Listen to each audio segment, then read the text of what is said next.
Rise up!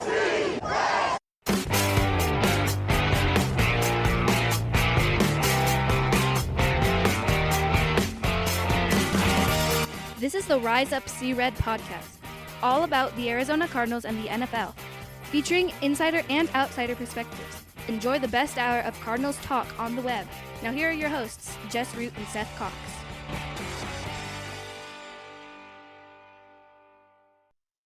Hello, Arizona Cardinals fans, and welcome to the latest edition of the Rise Up See Red podcast, the best hour of Cardinals talk on the web. I'm your host, Jess Root from CardsWire.com, USA Today's NFL Wire site that covers the Arizona Cardinals. Episode 727. It is our reaction show to the Cardinals. It's another embarrassing loss. And with me to talk about it is my co-host, Seth Cox from RevengeOfTheBirds.com, SB Nation's Arizona Cardinals site. And Seth, we called it, like we knew it. It was going to be, we believed that the Cardinals would get their doors blown off, and it was exactly that. Only they did give us hope for about a quarter, didn't they? Yeah, they put some effort into it, and it was, one of those things that you watched it and you said, okay, and then the avalanche came so quickly and kind of without even a second look. I mean, they start off the game, they go down the field and they score a touchdown, right? And then they hold the Rams to a field goal, and it's like, so you're like, not only do you have the lead, but you have the lead after the Rams' first possession. And from there, it was just basically like, how bad will it get for the Cardinals? I mean, I know it was tied at 10-10 at one point in the second quarter. And to be fair, with 1:29 left in the second quarter, but the Rams, after that, basically just poured everything on the Cardinals, and it just never ever got better. And sorry, I meant the first quarter. It was right after the first quarter, it was 10-10, and then after that it was just like, oh, please stop it, don't do any more. And they did. I mean, to be fair, they kind of called off the dogs a little bit, right? Like they could have. I was texting with my dad actually, and he's like, they could have scored 60 without breaking a sweat. They just didn't. It was bad. And the first question I want to ask in this game is was there anything positive? Is there anything redeeming that we got out of this game? Because you look at how the offense played, you look at how the defense played, you look at the special teams, and you're like, I mean, what positive can we possibly glean from this? And I can think maybe one. But what do you see anything possible that we can say bright spot, silver lining, or is this just is that there was an AI type post that I put, like, and it's a bunch of fiery dumpsters on the field at State Farm Stadium, and this is basically where we're at. We're in the toughest part of the schedule. You've got, and there's no hope. Like, they might win one game the rest of the way, maybe. Right, and that's the hard part. Is you look at it, there's like nothing to hang your hat on, and that's what makes everything so difficult, because you just, like, what are you excited about? Like, what are you tuning in week to week for? And I've heard people say, like, oh, well, you get to watch Michael Wilson, and you get to watch Trey McBride, and it's like, well, I mean, don't get me wrong, they're very talented football players. That sounds like the early 2000s. Hey, we get to watch Anquan Bolden. Right. This is where we're at. Yeah, I guess there's the one thing. Michael Wilson has been a revelation in that new role, but it's so weird because They don't win when he's producing. He doesn't produce when he's not playing the X role.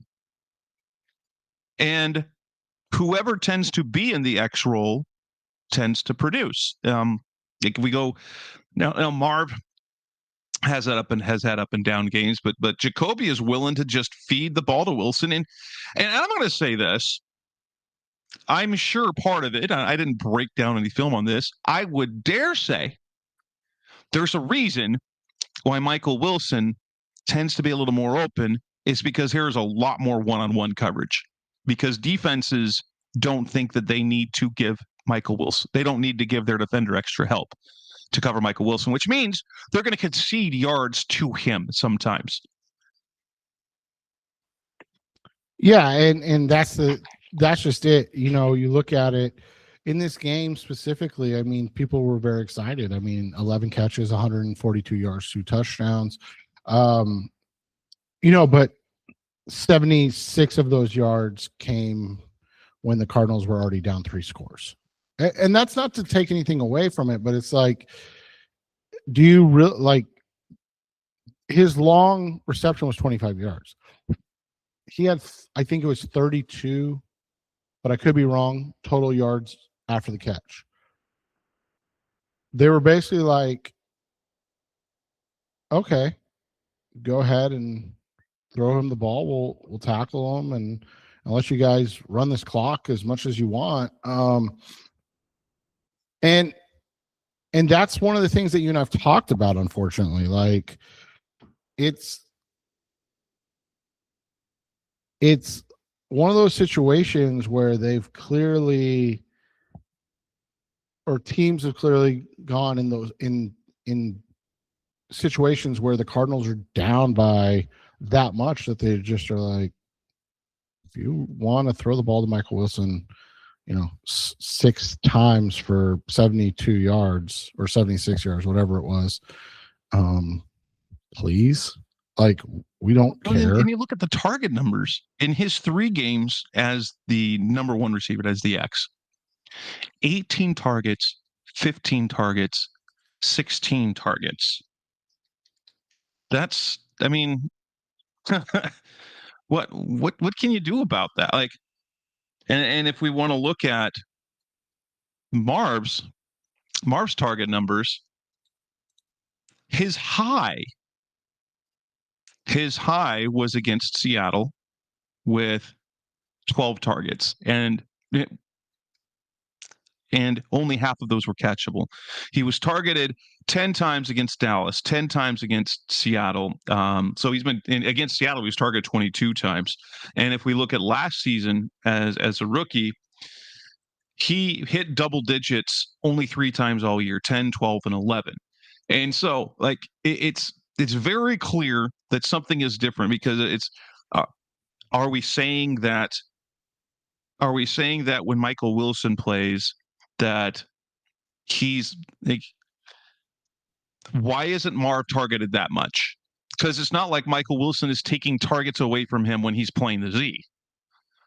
Right. And we've talked about it. Unfortunately, you know, the Petzing offense, you know, by proxy, the Stefanski offense, it really doesn't maintain multiple, you know, wide out threats.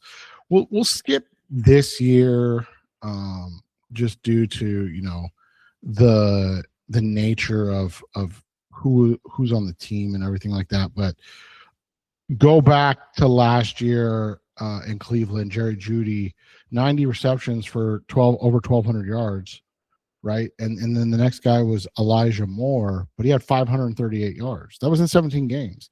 Now, David Njoku probably would have been a little bit higher, but he only played in 11 games. And the tight end 1 and 2 combined, Njoku and Jordan Akins, who started the 6 games that Njoku was injured in, they combined for almost 900 yards and 7 touchdowns on 104 receptions. And you know, you combine that with their love of running the football, and you see why, right? Like, you see why, you know, those 17 starts for Jerome Ford, Nick Chubb, and Deontay Foreman last year, you know, it was over 1,100 yards rushing. between those guys. It was almost 300 touches just on the ground. That doesn't even include their receiving touches. I mean, Jerome Ford had 37 catches. That's the offense. It's running back, wide receiver one, tight end one, and then everything else gets filtered out. And the wide receiver, or the running backs. I mean, again, go back 2 years to when it was Joe Flacco there, and Flacco and Watson, and this was a playoff team, right? 11-6. They had a good season under Stefanski. Flacco threw for 1,600 yards in 5 starts. Deshaun Watson threw for over 1,100 yards in 6 starts. Those two combined, because again, we'll take out PJ Walker and Dorian Thompson Robinson, but those two combined in the they were 9-2, right? Like they were 9-2, throwing for 2,800 yards and 20 touchdowns. And then, like I said, you had Jerome Ford that had 204 carries. Kareem Hunt had 135 carries. That, like, 339 running back carries. And then again, you just go to the offense. 1,250 yards for Amari Cooper that season. David Njoku, 882 yards. Wide receiver 3, Elijah Moore, 640 yards. And again, is 640 yards bad? I don't think anybody would say that, right? Like that's a decent season, but like that's what wide receiver 2 is. It's weapon number 4 in the offense. So their touches just are lacking. So, the question more is, like you said, Jess, like, why is this not a constant peppering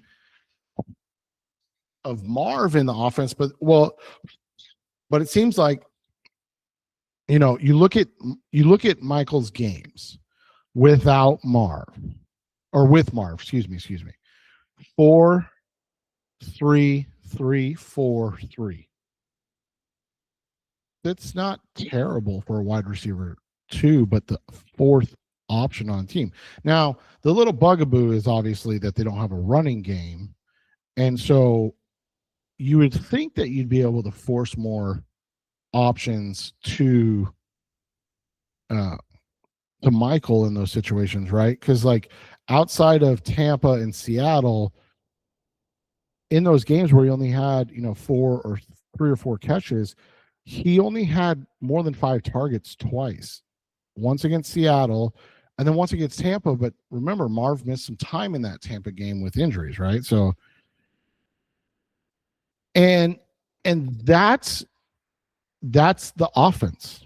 That's just, I mean, it is what it is. And people can go, well, Jacoby runs it so much, but well, no, he really doesn't. Like, well, yeah.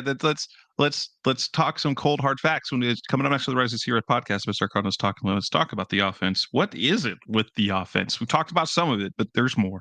That's coming up next on Rise Up See Red. We're back on the Rises Here podcast. Mr. Cardinals talk on the web. This offense. Remember when it looked like this offense was looking good? I don't want to think if you're still like. They've lost me. This team has lost me. I have no hope for this team. Do I like the team? Yes. Do I want to see it burn to the ground? Yes. And let's just start over. Let's figure something else out and find a new way to fail. But offensively, with all the problems, quote unquote, that they had early in the season, this offense has scored 17 points in the last 3 games, in every single game. Now, yeah, the Jacksonville game was 27-24. You got to remember that was a defensive touchdown. The offense has produced 17 points in 3 straight games. That's not good. No, and it's again a bunch of, I know people hate when I say this, but it's like it's like eating chips, right? Like, are they good? Absolutely. Do they have any value? No, not whatsoever. Like, if you're going to sit and eat a bag of Doritos that's 1,400 calories, like, okay, do it. But, like, did you gain anything from it? Absolutely not. Other than you're happy. And that's what this Cardinals offense is. It's just sitting down eating a bag of Doritos and being like, I didn't gain anything from it, but I'm happy because they put up, 350, 400 yards of offense. And it's like, it's the honestly, it's the fantasy and betting culture of the NFL, fantasy especially, because it means Trey McBride's getting his targets and touchdowns, Michael Wilson's producing, Jacoby Brissett. I mean, when you get 2 touchdown passes a game, that's steady production. But like on the field, wins and losses. I mean, look at it. One of the things that Kyle Odegaard, he's been he's the native troll about the Cardinals, and like I, and both of us, whatever about Kyler Murray and whether he was the answer. I'm like, Kyler Murray was not the problem. If there's anything we've seen over the last 7 years, that any semblance of success the Cardinals have had has been at the hands of Kyler Murray. Maybe, and it wasn't enough. It wasn't enough. But that said, in the 5 games since the Cardinals decided that Jacoby was the guy, and they pulled off this whole Kyler situation thing, and remember what Gannon said, we would have gone in this direction when Gambo asked it. They would have gone in this direction even if Kyler were healthy. They're 0-5 with a point differential of -75. They've gotten their brains beat out in 3 games in the NFC West. They're 0-5 now. They've lost by at least 3 scores in 3 consecutive games in their division. They had a game in which they had a historic game where they lost and had a +4 turnover differential, the only team this century to do it, and then lost 20-17 to Tampa. Where they looked bad offensively. They don't run the ball. One, they don't run the ball well, but they don't even try to run the ball. And like you go 2 weeks ago against Tampa, Bam Knight actually had a solid game as Bam Knights go, but like they have no rushing offense whatsoever. They're not even trying to run the ball, and they're not putting points on the board. So I'm not quite sure there is nothing good about this football team right now, except for fantasy. That's literally it. If you like fantasy, you like the Cardinals, but there's nothing redeeming offensively on the field. No, and that's just it. And we talked about it. The defense had their 2, best games in a while. The last 2 weeks, obviously before the Rams game, and the offense couldn't maintain. And that's what people don't get now. Like you look at some of the early losses and you're like, well, this, that, and the other. But now all of a sudden, all of these later losses, the offensive production is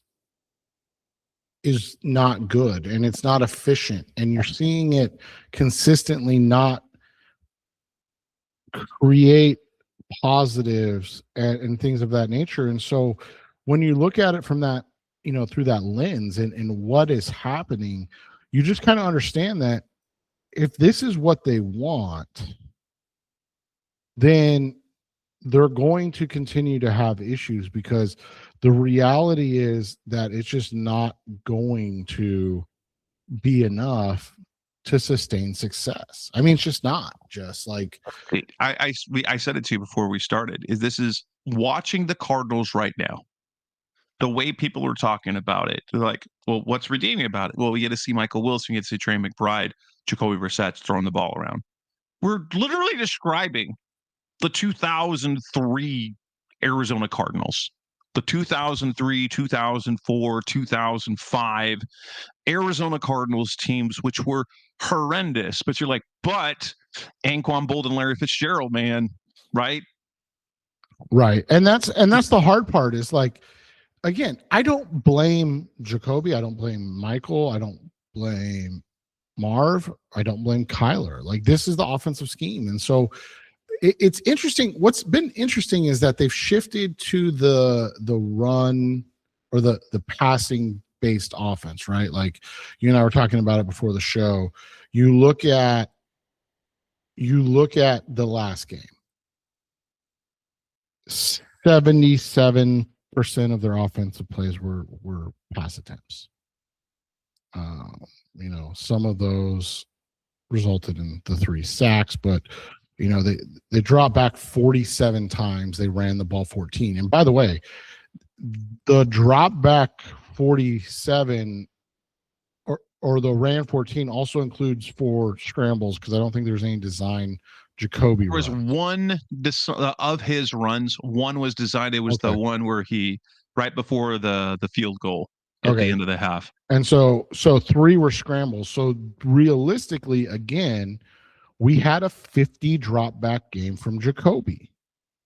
Like, which is, again, if you're trying to lose football games, and again, this isn't a slight at Jacoby, you should drop back 50 times. It's definitely, you're going to lose. I don't care who you're playing. Like, it's not a recipe for wins.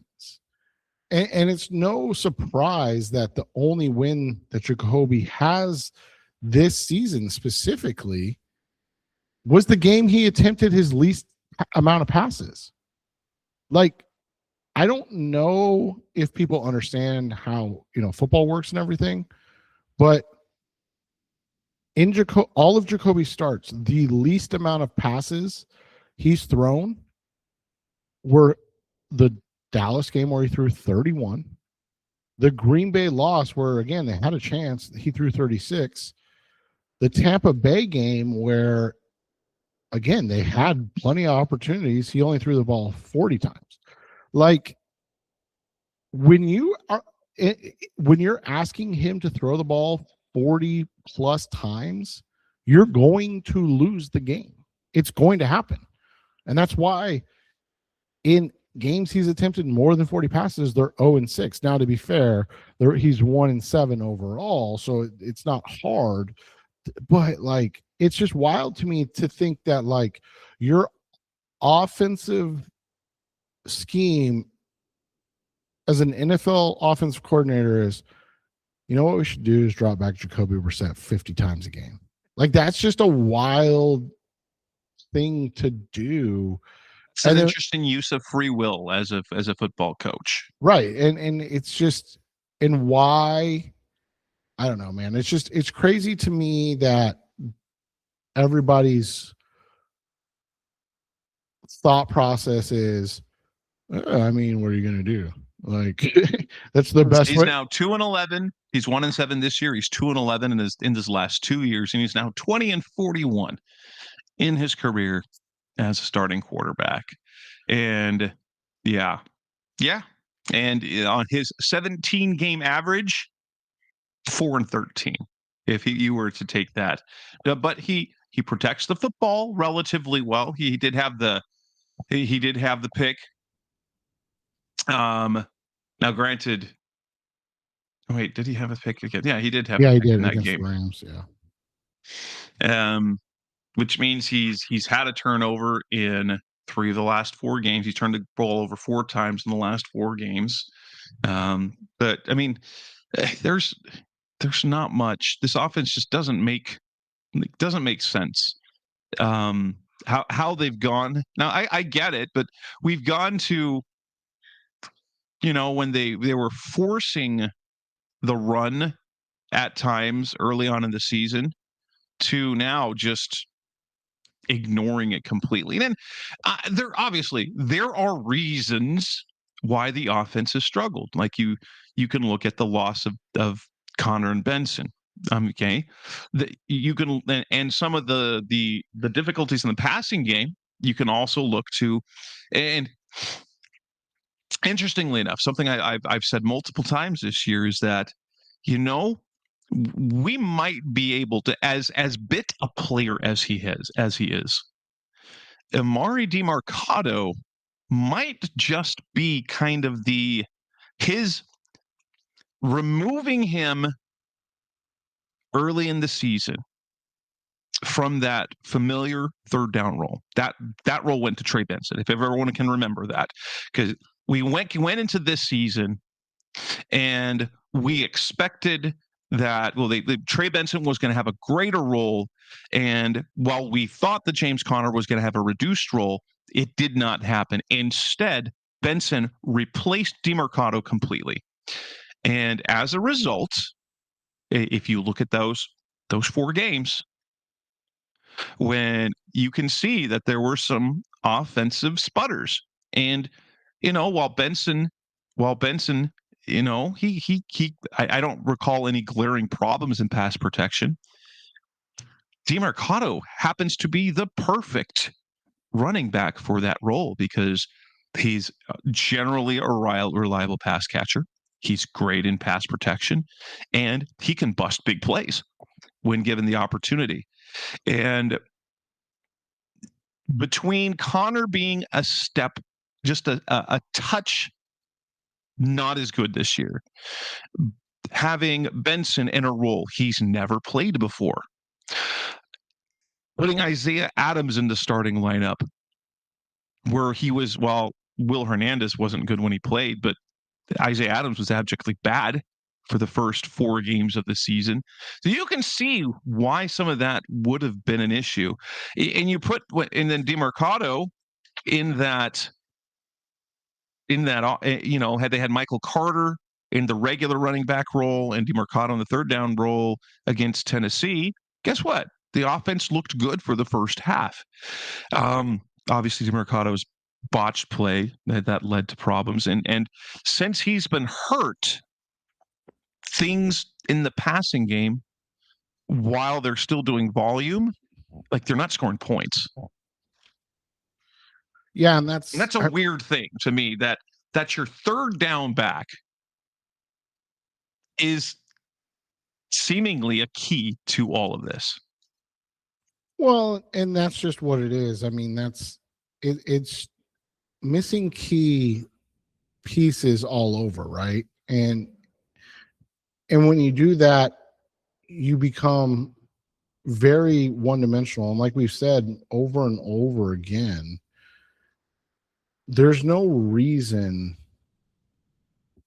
to look at this and go, oh, it's fine, right? Like, it's not a big deal. Like, oh, it'll work itself. No, it's not going to. And then, like thinking that this is okay or that like there are things you can build off of is what is going to take you to the next season of going like, oh, well, they were just, they were missing. I mean, I saw the tweet the other day and I responded to it. Let me find it real quick. Jeremy Fowler, and we were laughing because Josh Weinfuss kind of posted the same thing, and I know they both work for ESPN. So, but going on 1-10 over the last 11 games are decimated on offense. Missing from the week 1 depth chart, QB1. Well, I mean, you just hit it. They were going to go to Jacoby anyway, so they're not missing quarterback 1. That's a fallacy. Running backs 1, 2, and 3. Well, they've had the chances to bring anybody in that they wanted to, and chose not to. Right? Like they chose not to. Wide receivers 1, 3, 4, and 5. Okay, well, like that's not incorrect. I mean, technically that's correct, but everybody's told us that Michael Wilson's better than Marv, right? So you're not missing him. And we all love Greg Dortch. He's a hard worker. He's an excellent, guy. He had, and he's missed 1 game, by the way. He had 29 catches for 206 yards on the season. Wide receiver 4, who I'm assuming they're thinking Zay Jones. He hasn't played since week 8, and he had 12 for 183.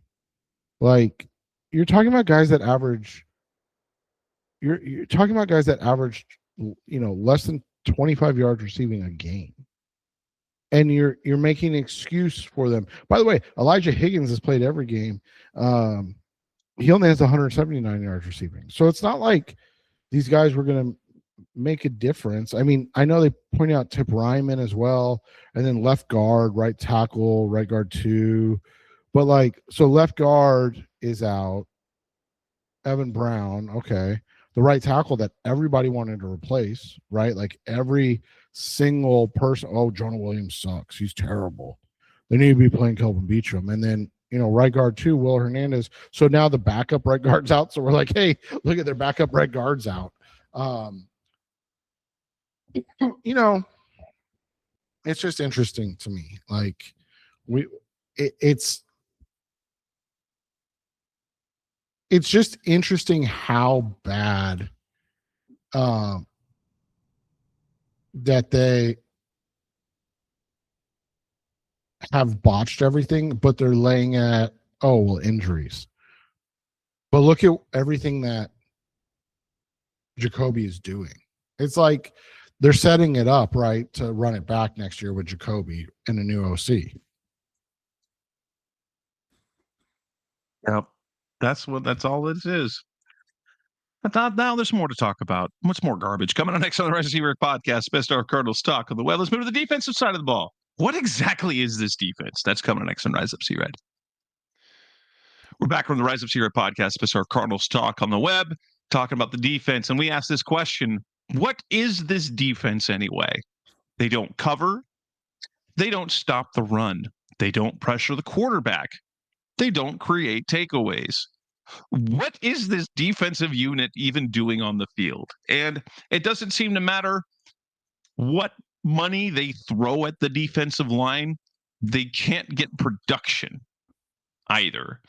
That, we already know, Justin Jones hasn't played this year. Darius Robinson has not looked good.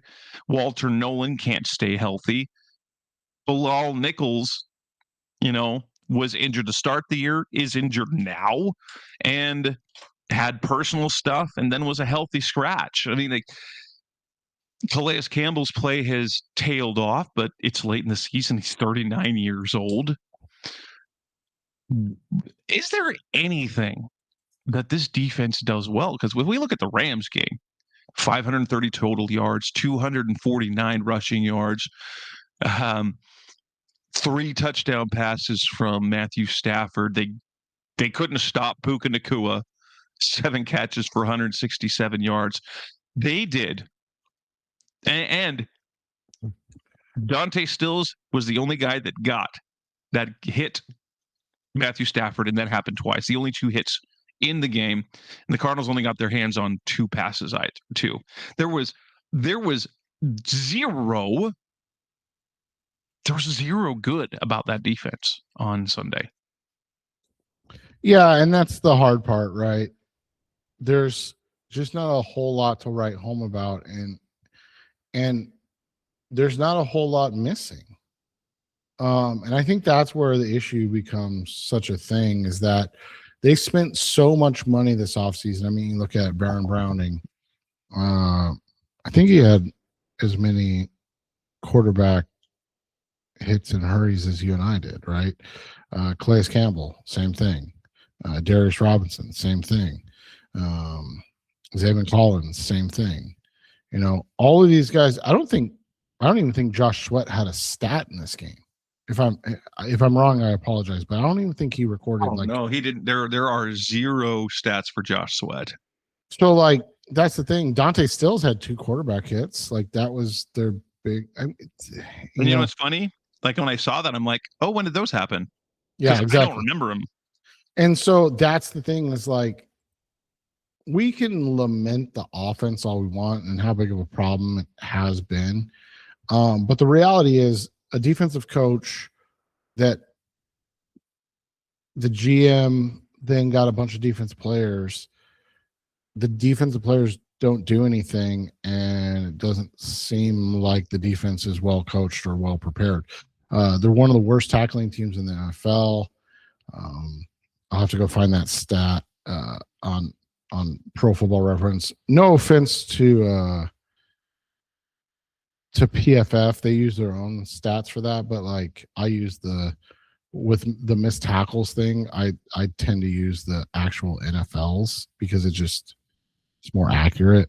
That's what the NFL goes by. So PFF can put their own grades out there on who's missing tackles, but the Cardinals as a team have missed 78 tackles this year, which still isn't good, but it's top 12, I think, overall. Whereas like the Cincinnati Bengals have missed 143. So like, but you look at it, I mean, little things like quarterback knockdown, the Cardinals are in the bottom, 12. Quarterback knockdown percentage, they're in the bottom 8. Sacks, they're in the bottom, let's see, 1, 2, 3, 4, 5, 6, 7. So they're 7th. And interestingly enough, the only team that would shock you in terms of being in the bottom, in terms of sacks and pressures and all that stuff, would be the Bears, right? Because the Bears are a decent team this year. But the rest of them, I mean, I guess the 49ers too, but we know that their defense has been struggling this year, right? But how they're 9-4 is kind of amazing.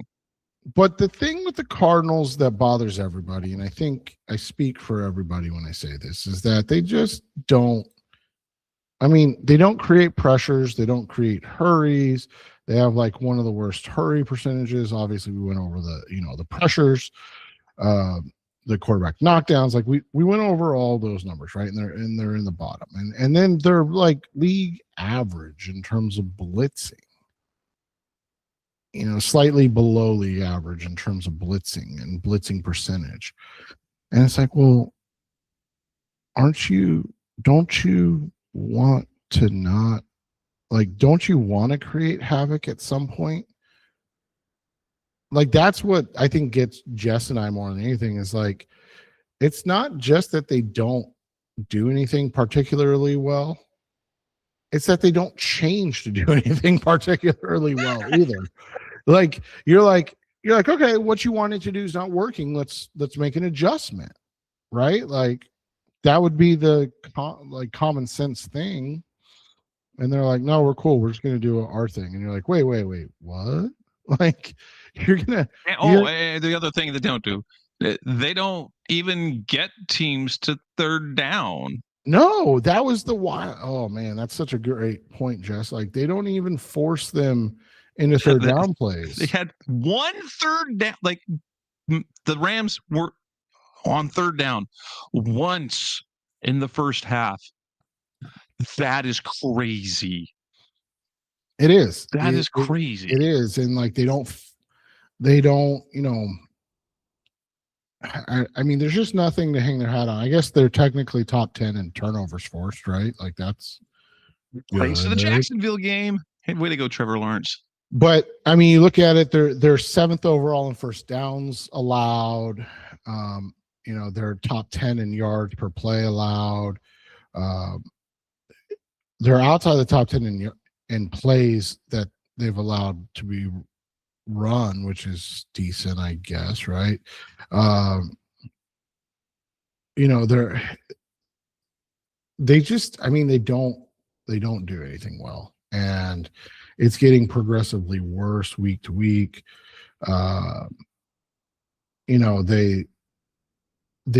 It's hard to watch this team that was supposed to be, and by the way, they're 7th in scoring percentage. So, the problem is they're really, really bad at stopping teams from scoring.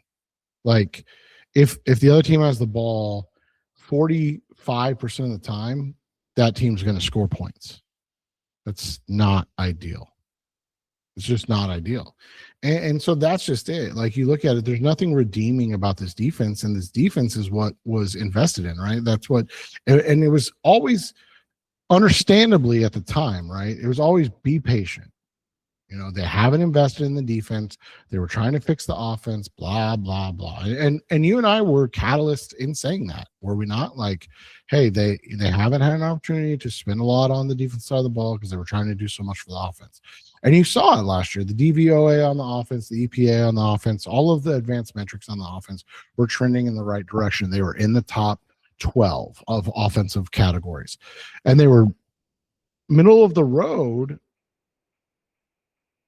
in terms of defense with not a lot of talent. And that was kind of what made us excited. I was like, okay, now you're getting a Josh Sweat, right? Now you've added back a Calais Campbell. Now you've drafted a Walter Nolan, and then you've added a fully healthy during the offseason Darius Robinson. You've done all those things. You've got year 2 Rabbit. You've got, you added Will Johnson, who was the steal of the draft. You've added, Max Melton's gotten better. Garrett Williams is coming off a year where everybody's like, man, that kid's going to be an absolute star. And you look at it, and I mean, Will got abused this week by Puka Nacua, who, to be fair, abuses everybody. Garrett Williams has looked like he's 3 steps slower. And I've said it for a couple weeks now, just in our group chat. Like, it doesn't look like he's healthy, right? Like, it doesn't. Like, I'll be honest. He looked good against Jacksonville, but the rest of the games he hasn't moved well. And Buddha is accumulating a lot of tackles, but he's not really making impact plays. Jalen Thompson looks like just a guy now, right? Like,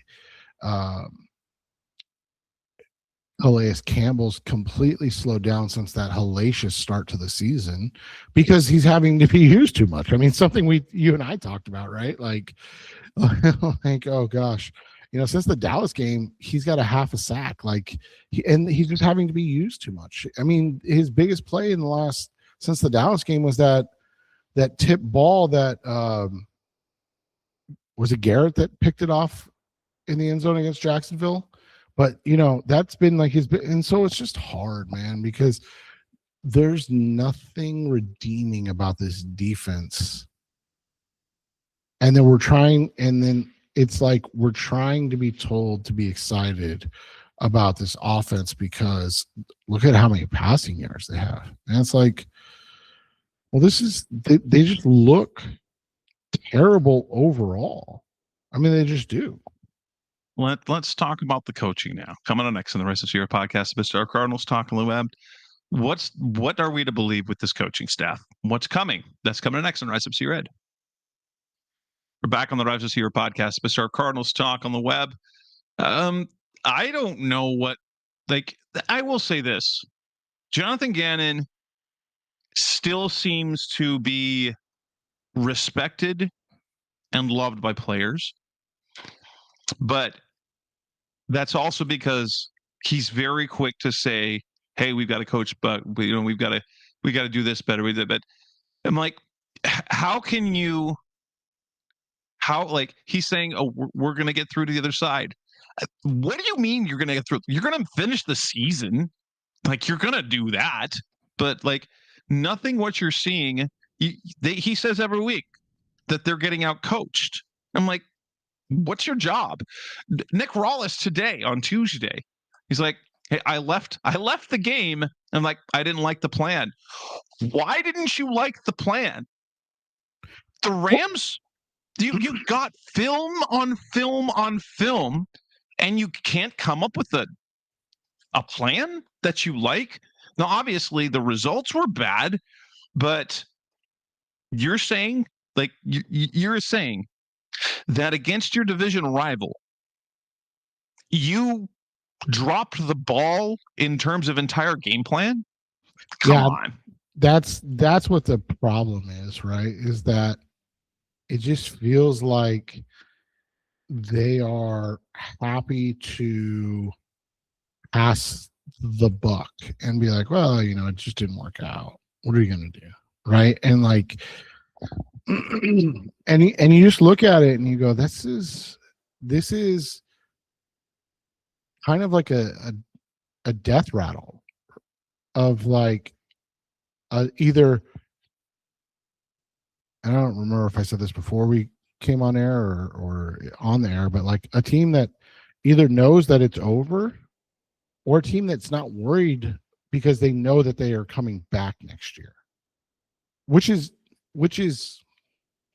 I don't know, man, what's scarier to think about, right? A team that knows it's over and doesn't look interested, which is what we've seen, or a team that knows that most of these guys are coming back next year, so they're not worried about the results because they've kind of had a guarantee, so to speak.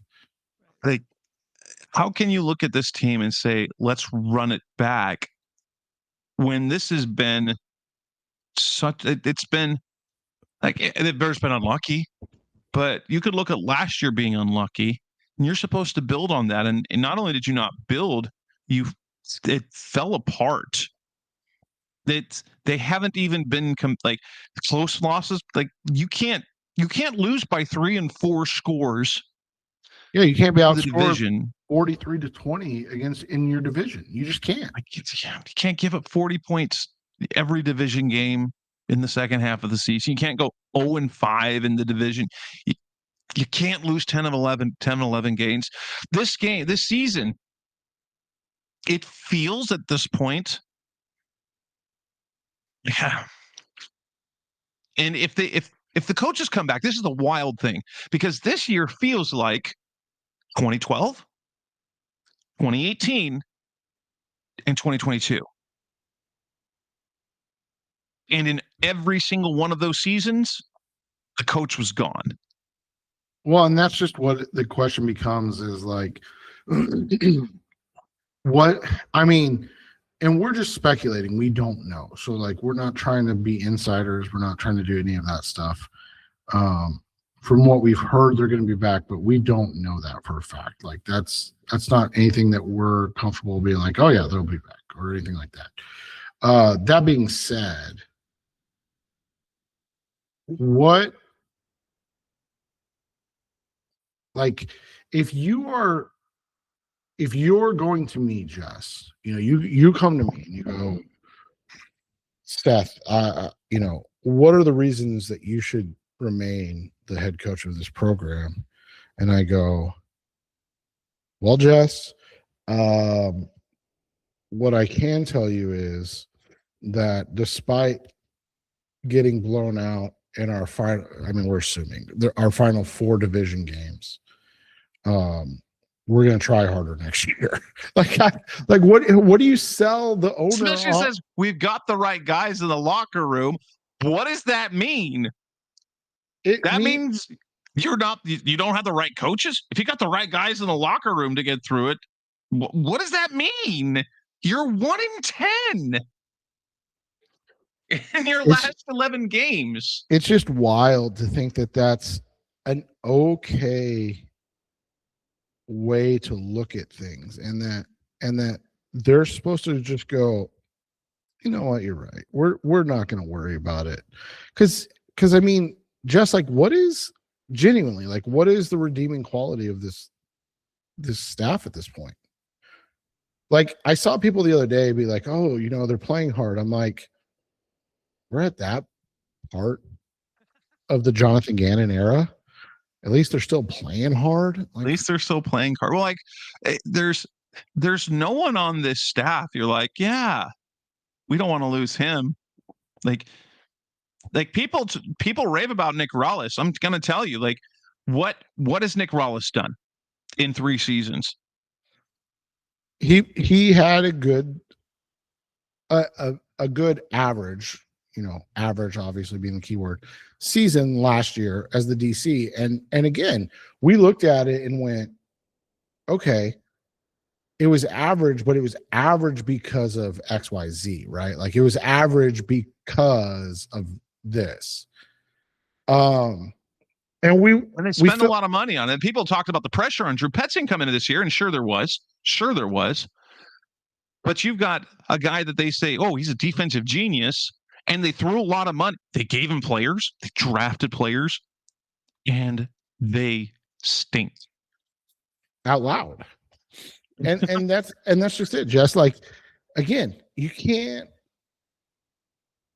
cannot go back to last year and be okay with what happened.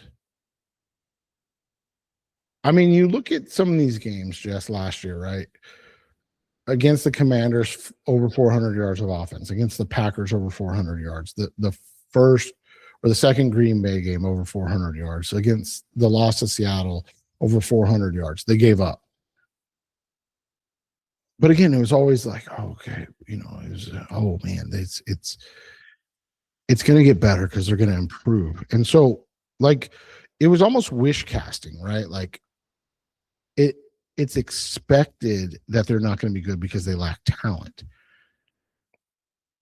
And it wasn't that they're not good because they're not prepared well and coached well. And that's what I think the hardest thing about it is. When you agree that, like, they're not even prepared well.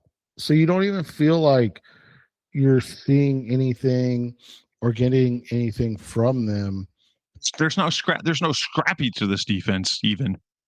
No, it's just a bunch of guys out there, and if it works out, it works out. If it doesn't, they just happen to be out there playing defense together. Yeah.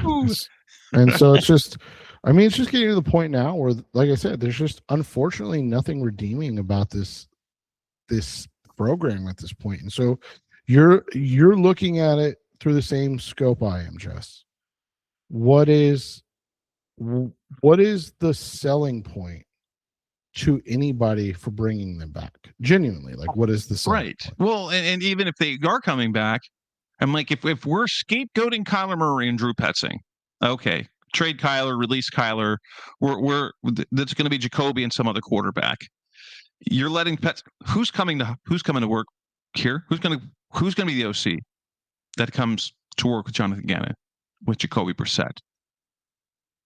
Yeah, and that's the honest to God question, Jess. Like, who wants to come be a part of this franchise and work with this group, and who thinks that this is a group worth working for? And that's what the questions become. Depressing. I mean, and even the better part is that the show we're going to have later this week, when we look at the game against the Texans, oh my gosh, like they're 9.5 point underdogs on the road. They're going against the number one defense in points and yards. They're going to have two backup tackles. It's going to be Justin Fryer and Kelvin Beachum going against Danielle Hunter and Will Anderson. Well, boy! At least he'll drop back 50 times again, right? Yeah, and well, we might be on our way to seeing Keaton Slovis, which is not a sentence anyone ever wanted to say ever in the NFL. Maybe in college, but that's not a sentence anyone who follows any NFL team. Hey, we may be getting ready for Keaton Slovis. What? No. Oh, well, that might be it. We'll go ahead and wrap that this week up. Sorry, guys. We've got no optimism left. We're just laughing. We're laughing because we don't want to cry. So, yeah. We are laughing. And with that wraps up this edition of the Rise of Seared podcast. This is episode 727. We'll be back later this week. Seth and I will preview the Cardinals-Texans game, and tentatively so, I should have Cole Thompson from the Texans wire as long as I can correspond with him on a time this week. But until then, that's Seth Cox. I'm Jess Root. Thanks for listening as always. We'll be back again soon. Thanks for listening to the latest edition of the Rise Up, See Red podcast.